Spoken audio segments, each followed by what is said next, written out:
자, 우선 데살로니가전서 4장 1절을 한번 우리 같이 읽어보도록 하겠습니다. 그러므로 형제들아, 우리가 끝으로 주 예수 안에서 너희에게 구하고 번면하노니 너희가 마땅히 어떻게 행하며 하나님을 기쁘시게 할 수 있는지를 우리에게 배웠으니 곧 너희가 행하는 바라 더욱 많이 힘쓰라. 예. 예. 자, 오늘 제가 여러분들에게 한번 질문을 하겠습니다. 여러분은 어떻게 살아야 한다고 생각하십니까? 아니, 어떤 사람은 나를 향해서 예수 그리스도를 믿는 사람이라고 그렇게 이야기를 합니다. 자, 그렇다면 어떻게 살아야 할까? 오늘 이 시간에 답을 한번 마음속에 품고 한번 생각해 보시면 좋겠다. 이렇게 먼저 제안을 해봅니다. 크리스찬이라고 하는 게 뭐겠습니까? 세상 속에서 우리가 살아가면서 하늘을 품고 살아가는 사람들이에요. 저 부활의 세계, 하나님이 우리를 영원한 삶으로 이끌어 주시는 그 세계를 누구를 통해서 우리가 보게 되는 겁니까? 바로 예수 그리스도를 통해서 보는. 또 고린도전서 15장에도 사도 바울이 얘기하는 게 뭡니까? 그죠?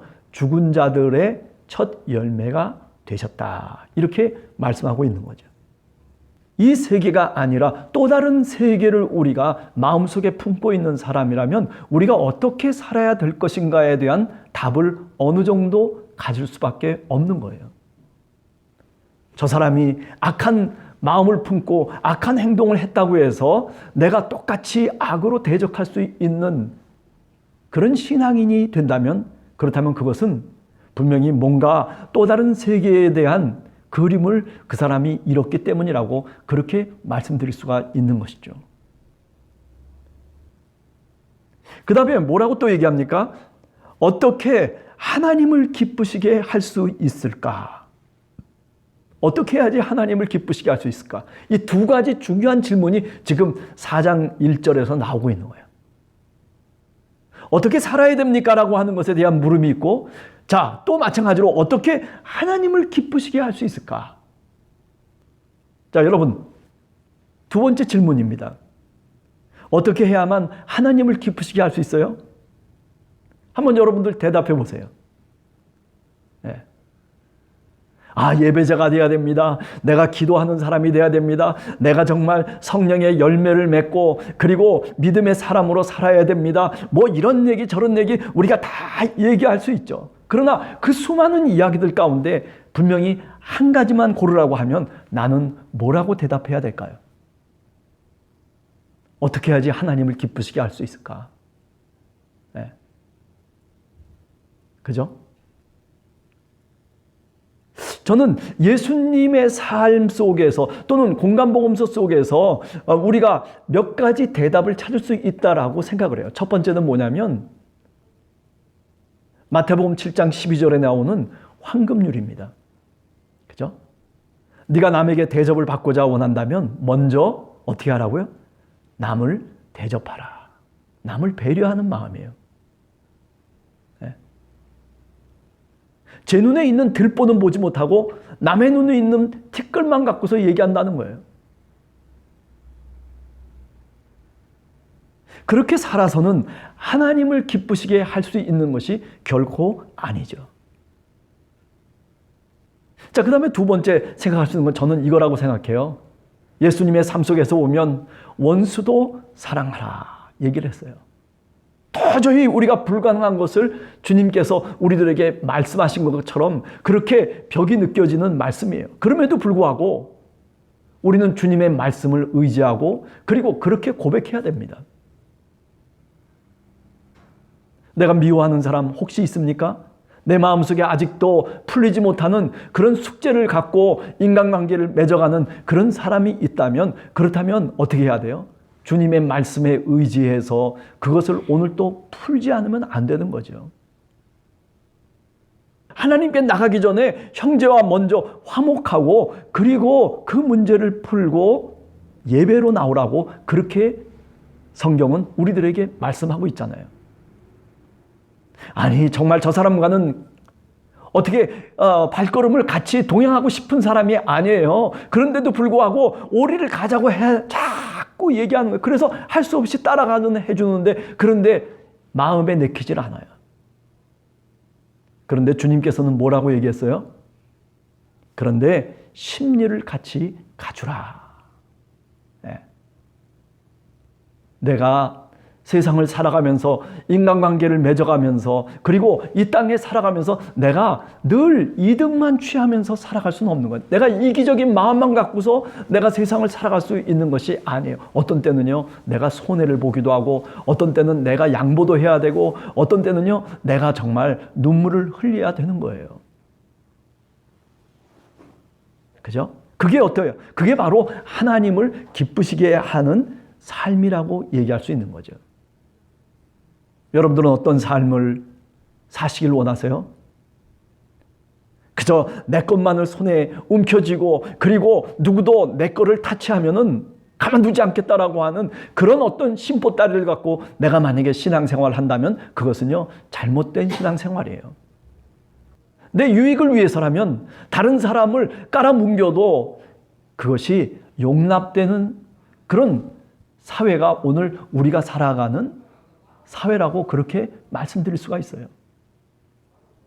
내가 남을 죽이지 않으면 내가 죽는다라고 하는 그런 절박한 심정 속에서 그래서 살아가는 사람들이 얼마나 세상 속엔 많습니까? 그러나 그 모든 것들은 다 뭐예요? 그것은 하나님이 없다고 생각하던 거예요. 아니 또 다른 세계가 없다라고 생각하기 때문에 그런 행동 거지를 갖고 살아갈 수밖에 없는 거죠. 그러나 여러분 또 다른 세계가 분명히 있습니다. 자, 그 다음에 4장 11절을 한번 읽어보겠습니다. 4장 11절과 12절을 한번 같이 읽어보겠습니다. 시작. 또 너희에게 명한 것 같이 조용히 자기 일을 하고 너희 손으로 일하기를 힘쓰라. 이는 외인에 대하여 단정히 행하고 또한 아무 궁핍함이 없게 하려 함이라. 네. 저는 여기서 이 데살로니가 전서에서 아주 중요한 이야기를 하고 있다고 생각을 해요. 시끄럽게 살지 말라는 거예요. 예? 조용히 살라는 거예요, 조용히. 예?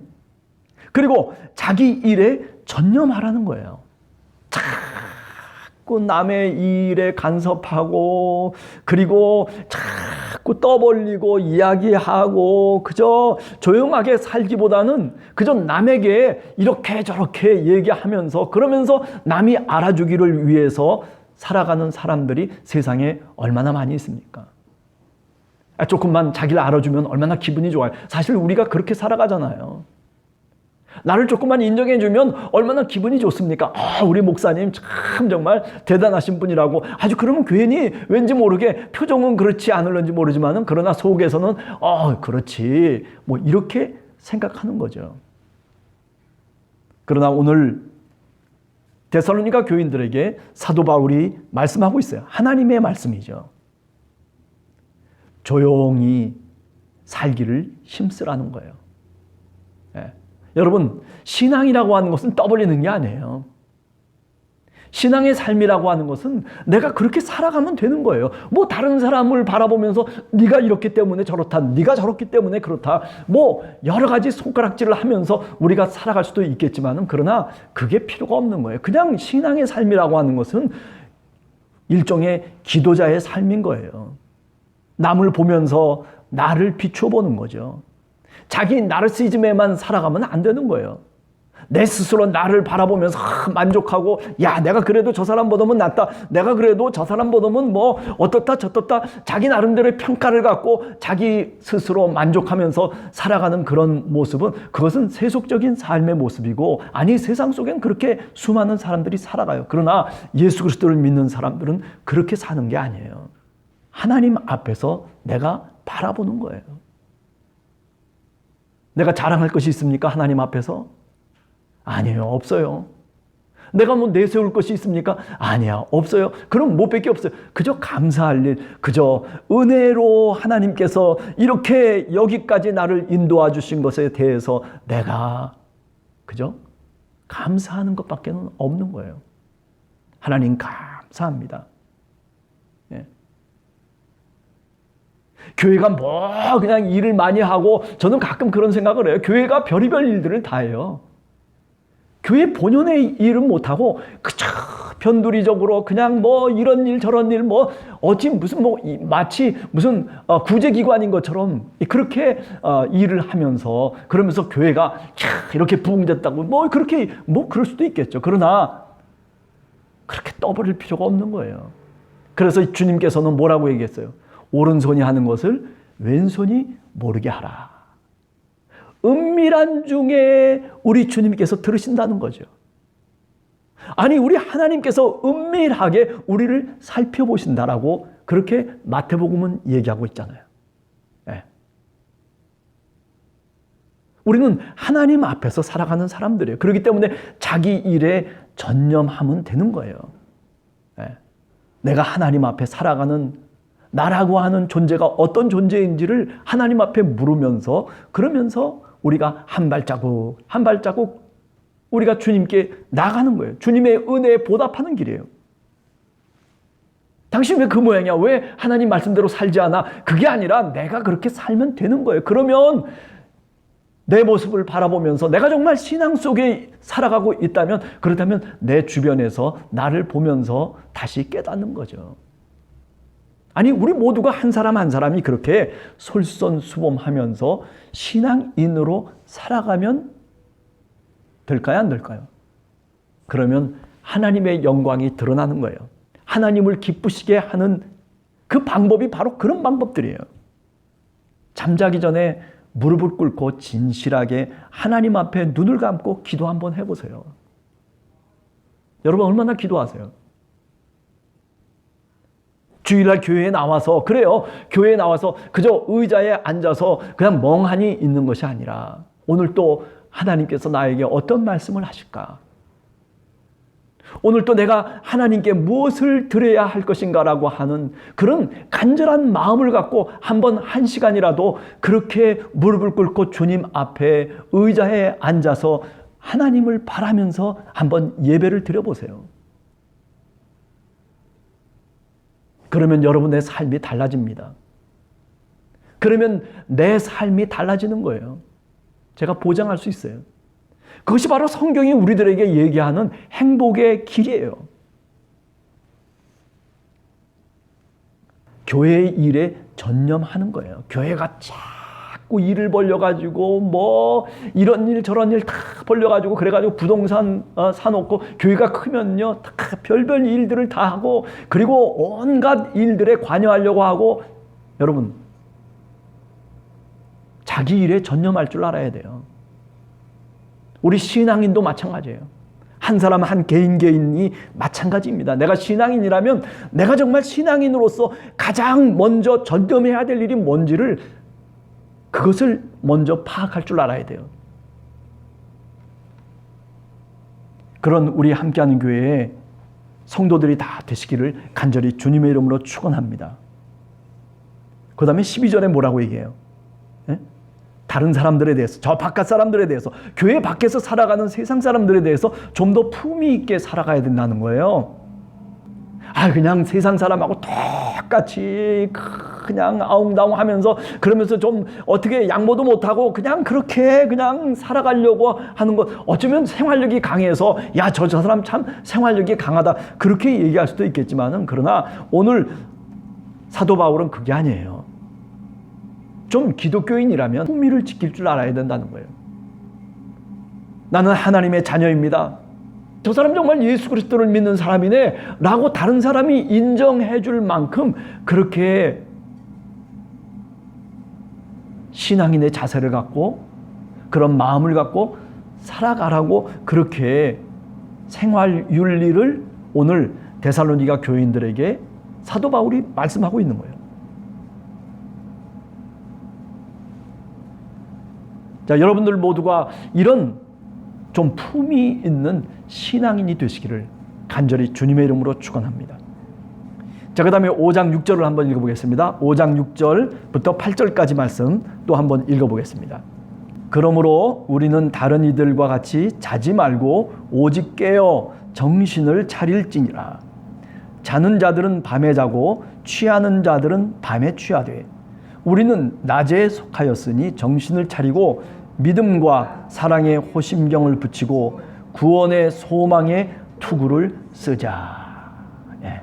여러분들이나 저나 우리는 낮에 속한 사람들이에요. 예. 그렇기 때문에 하나님의 말씀을 통해서 우리가 깨어 있어야 돼요. 우리 영혼이 깨어 있어야 돼요.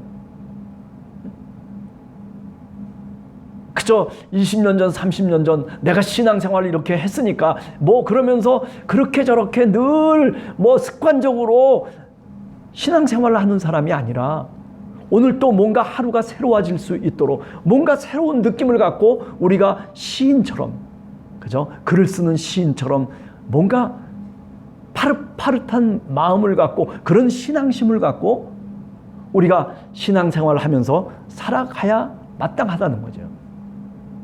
네. 우리를 그렇게 이끄시고 우리를 그렇게 만드시는 분이 누구냐면 바로 성령님이시다라고 그렇게 말씀드릴 수가 있겠습니다. 그래서 어떻게 하라는 거예요? 정신을 차리고 믿음과 사랑을 가슴막이로 딱 하고 그리고 소망의 구원의 투구를 쓰라는 거죠. 네. 그래서 어떻게 하라는 거예요? 신앙인이 세상의 파수꾼이 돼야 된다는 거예요. 네. 아, 이게 바른 길이다. 이게 삐뚤어진 길이다. 이게 잘못된 것이다. 이게 옳은 것이다 라고 하는 판별을 우리 스스로 할 수 있게 된다는 거예요. 뭘 통해서? 하나님의 말씀의 빛을 통해서.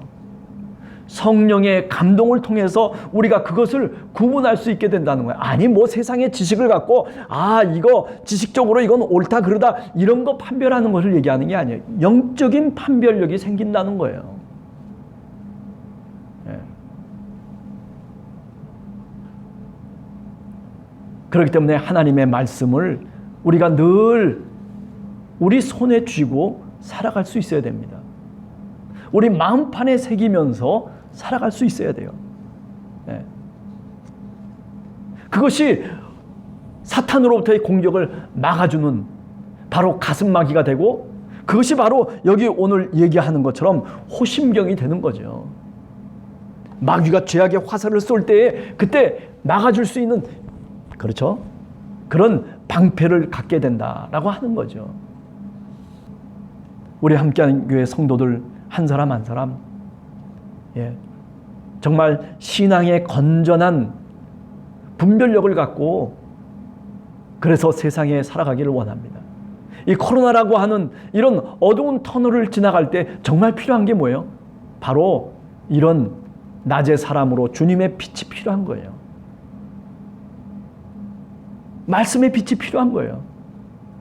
그죠? 그런 우리 함께하는 교회 성도들 모두가 되기를 간절히 기도합니다. 자, 마지막으로 이제 5장 12절에서부터 22절까지 한번 쭉 읽도록 하겠습니다. 마지막 권면의 말이죠. 형제들아 우리가 너희에게 구하노니 너희 가운데서 수고하고 주 안에서 너희를 다스리며 권하는 자들을 너희가 알고 그들의 역사로 말미암아 사랑 안에서 가장 귀히 여기며 너희끼리 화목하라. 또 형제들아 너희를 권면하노니 게으른 자들을 권계하며 마음이 약한 자들을 격려하고 힘이 없는 자들을 붙들어주며 모든 사람에게 오래 참으라. 삼가 누가 누구에게든지 악으로 악을 갚지 말게 하고 서로 대하든지 모든 사람을 대하든지 항상 선을 따르라. 항상 기뻐하라. 쉬지 말고 기도하라. 범사에 감사하라. 이것이 그리스도 예수 안에서 너희를 향한 하나님의 뜻이니라.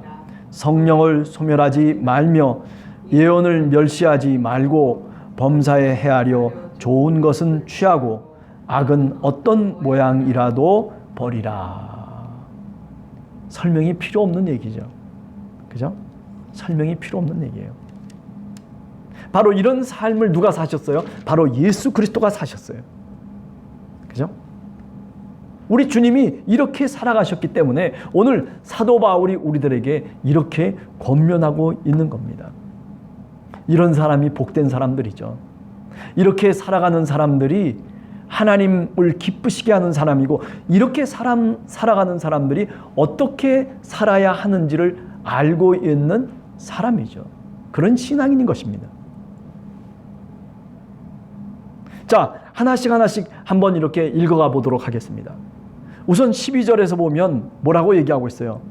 너희 가운데 수고하고 주 안에서 너희를 다스리며 권하는 자들을 너희가 알고 어떻게? 그들의 역사함으로 말미암아 사랑 안에서 가장 귀히 여기며 너희끼리 화목하라. 이 말이 뭘까요? 신앙을 지도하고 서로 배우고 가르치면서, 그렇죠? 교회 공동체를 이루어가는 바로 우리들 모두를 서로가 귀하게 여기라는 거예요. 네. 목사님도 귀한 사람이고, 장로님도 귀하신 분이고, 권사님도 귀한 분이고, 집사님, 우리 모두가 다 어린아이부터, 그렇죠?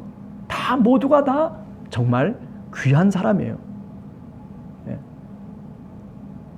그리고 존경해야 될 사람이라고 그렇게 말하고 있는 거죠. 그렇기 때문에 서로가 화목하게 지내라는 거예요.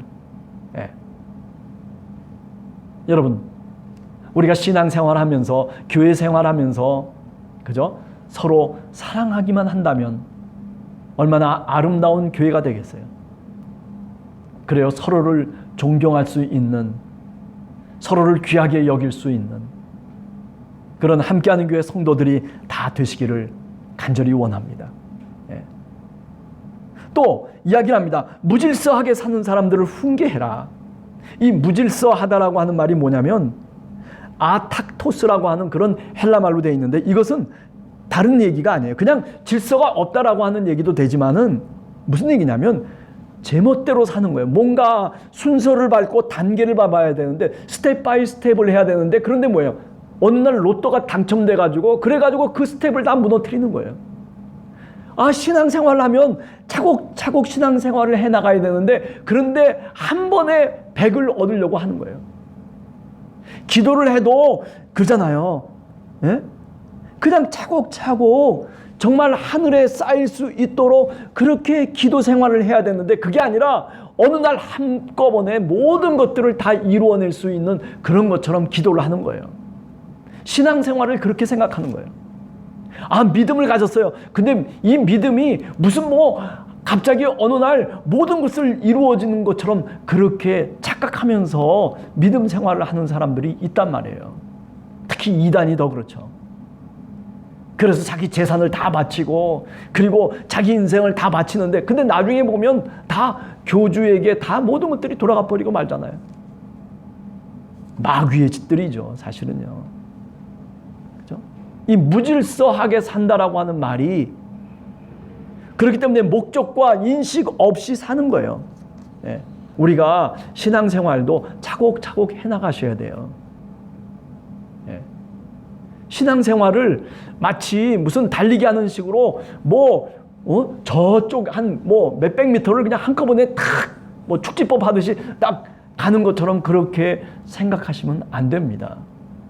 제가 신앙생활 한 지가 얼마 되시는지 아세요? 예. 제가 65년이 넘었어요. 70년 가까이 신앙생활을 해도요, 이 모양 이 꼴이에요, 여러분. 정말 열심히 신앙생활 한다고 해도요, 참 부족한 것밖에는 없어요, 사실은요. 자랑할 것이 없잖아요. 그렇다고 해서 신앙생활을 그렇게 해서 내가 무슨 어떤 마술을 부립니까? 아니면 무슨 요술을 부려가지고 이것을 돌을 떡이 되게 하는 그런 것도 아니잖아요. 오늘 또 하나님 앞에 무릎을 꿇고 기도하는 방법 위에는 다른 방법이 없다니까요. 하나님의 말씀을 읽고 묵상하면서, 그러면서 내 영혼이 주님 앞에 더 가까이 나가고, 그리고 그 말씀을 통해서 내가 살려고 애를 쓰면서 주님의 십자가를 바라보는 그 길이 지금 70년 가까이 그렇게 해온 길이에요. 그러나 여러분, 그 길이 감사의 길이고 그 길이 은혜의 길이에요. 그 길이 뭐냐면 후회 없는 길이에요. 우리가 세상 속에서 살아가면서 늘 후회하잖아요. 내가 이렇게 살았더라면, 내가 저렇게 살았더라면. 여러분들도 다 그러실 거예요. 그러나 신앙의 길은 후회라고 하는 게 없어야 돼요. 오늘 또 주님이 나를 이끌어 주시고, 오늘 또 내 삶을 책임져 주시고, 오늘 또 내가 주님과 함께 같이 이 길을 동행하면서 살아가고 있다라고 하는 것, 그 하나만으로도 내 과거의 모든 것들을 다 깨끗하게 은혜로 채워주시는 거예요. 예, 그렇습니다. 17절에 그리고 18절에 감사하십시오. 그게 바로 하나님의 뜻이라고 그렇게 말하고 있어요. 여러분, 기도하시고 그리고 감사의 생활을 하시기 바랍니다. 예? 교회 생활이라고 하는 게 그거 같아요. 예? 그죠? 감사할 줄 알아야 돼요. 예? 하나님 앞에 감사할 줄 알아야 돼요. 어떻게 감사해야 돼요? 그렇죠. 어떤 때는 재정적인 것으로 감사할 수도 있겠죠. 그러나 그것을 표현하려고 하는 것이 아니라 이 감사라고 하는 이 말은 뭐냐면 내 삶 전부를 하나님께 드리는 거예요. 내 삶의 모든 것들이 다 주님이 이끌어 가셨다라고 하는 그 은혜 때문에 내가 주님 앞에 무릎을 꿇을 때마다 주님께 감사할 수밖에 없는 거죠. 여러분, 그런 감사의 신앙인이 되시기를 간절히 주님의 이름으로 축원합니다.